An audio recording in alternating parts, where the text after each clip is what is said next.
Yung matanda hayong si Tatay Digong from Hong Kong, hindi man lang nila binigyan ng isang araw na pahinga. Where is the due process there? Yan ICC, bangag din. Dapat yan ang i-question ng ICC si Marcos. Bakit hindi nyo give due process si Tatay Digong? Hindi ako mag-wild kung hindi give due process nyo si Digong. Hindi ako mag-wild. Natatakot lang ako kasi alam ko mga kababayan, pag nag-successful si Cory dito, maski walang tao, ma-search niya yan. Magiging martial law na tayo, kaya sabihin niya tayo mga supporter ni Duterte. Wala tayong binuga, bunganga lang! Ngayon, tahimik ako, ngayon lumabas na talaga ako. Dahil lang para sa aking mga anak, sa mga apo. Kasi kung ma-addict tayo, wala na. Mabuti lang, tingnan. I don't know. Totoo ba yung balita na si First Lady daw? Si Goldfish, na ano daw, na-involve daw dun sa LA? Ano yan? Totoo ba yun? Hindi. Totoo! Totoo! Trump? Oh, you see, I'm asking President Trump, if you are friend of the Philippines, you better investigate that. Because majority of the Filipino are against Marcos. Marcos is not our duly president now. We withdraw our support. Yes. I am just waiting for General Browner to withdraw. Yes. Yan lang. Wala, hindi na tayo magkagulo kung mag-withdraw lang si Browner. Alisin na natin si Marcos, itapon na yun sa dagat.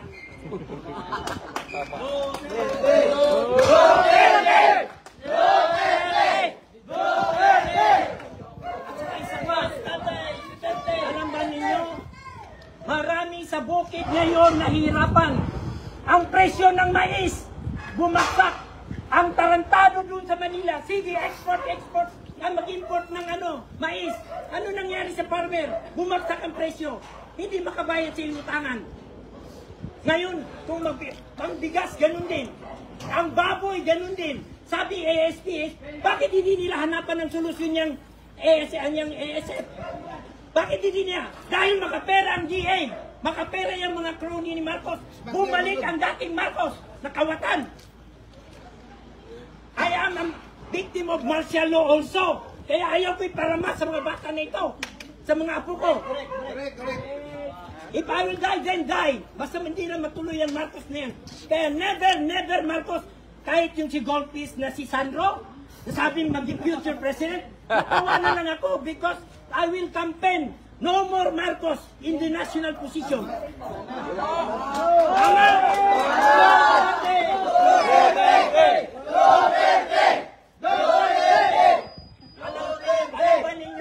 Kung may pera lang, may mag-support ng pera sa mga bukid, marami magbaba mga farmer na kausap ko. Kawawa masyado. Walang makain.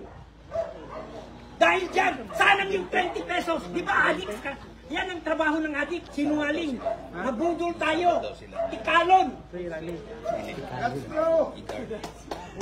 Ngayon, mga pulis, bago ako makasalita sa inyo mga pulis, alam ko maraming pulis dyan against the will nila. But because of chain of command, please lang withdraw your support kay Marcos para hindi kayo tawagin.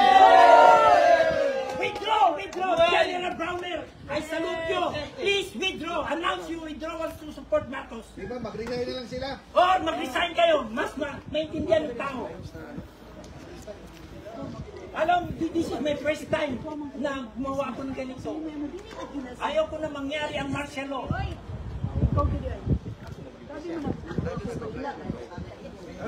Oh, tumaas ang sweldo ninyo. Nag-double ang sweldo ng mga sundalo, pulis. Dahil kita tayo, Digong. Anong ginawa ba kayo ni Digong na aso? Ngayon naman, ginagawa kayong aso. Para ba yung aso, pakainin kayo ng buto, laban kayo. Tayo lang, Pilipino. Yan ang sabi ni General Luna, ang mahirap na kalaban is kapwa natin Pilipino.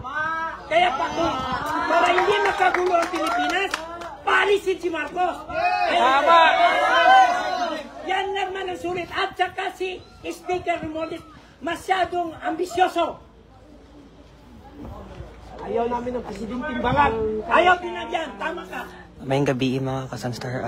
Currently, we are live here sa resident area ni former President Duterte ko, kani siya is isa sa mga silingan or neighbor ni former President Duterte. Punta kayo sa Maguindanao, not all Muslim at favor inyo. Inuwat lang kayo. Kaya nga We are live here sa dapit sa balay ni FPRRD kay allegedly another raid na ihimo. Pero nagpagawas og statement ang Police Regional Office ganina nga dili daw tinuod tan-aw na to. Support by action, not by words. Kasi kailangan na ni Tatay Digong ang ganitong aksyon. Hindi na may bunganga-bunganga lang. Kaya nga ako, for the first time ako naglabas ng ganito. Nagpalabas, magpa-interview o magsalita. Kasi naawan ako sa mga taga-Bukid na ginakawaan ni Digong din dati. Every Christmas ginapababa niya. Ngayon, hirap na hirap sila doon. Halos walang makain. Hindi ba ninyo yan alam? Yan dyan sa Malacanang, dyan sa Manila. Pumuputok ng tiyan nila, party doon, party dito. Kurako doon, nakaw doon. Kaya sa lahat ng ating mga kababayan, ng mga Pilipino, abroad man o dito, magsalita kayo, labas kayo ngayon. Kasi ako ngayon, naglabas na ako kasi we are going to martial law. Sinusubukan tayo na bangag natin na presidente kung kaya niya si Digong, makaya niya tayo lahat. Yan ang ginawa ng tatay niya noon. I can still remember that because I was already 11 or 10 or 11 years old. And I am also a victim of martial law. Ayaw ko mangyari ito sa mga kabataan. That's why Tatay Digong is very, naawa talaga ako. Matanda na, pagod yun. Dinala pa, putang ina. Totoo ba yan si Office of the President pa ang nag-charter sa peraplano ni President Duterte? Kung hindi pa naman tanga, banga. Gago siya. Siya ang may personal interest na mapali si Digong dito. But never surrender. Adlock siya kay adik man siya. O gani. Please lang mga kababayan ko, magtindig tayo, stand Currently, wala pa mga pulis na standby here dapit sa resident ni FPRRD. Kita mo sa amin, nagasuporta ka sa majority. Ang mga naalandri, ang mga media o ang mga silingan ni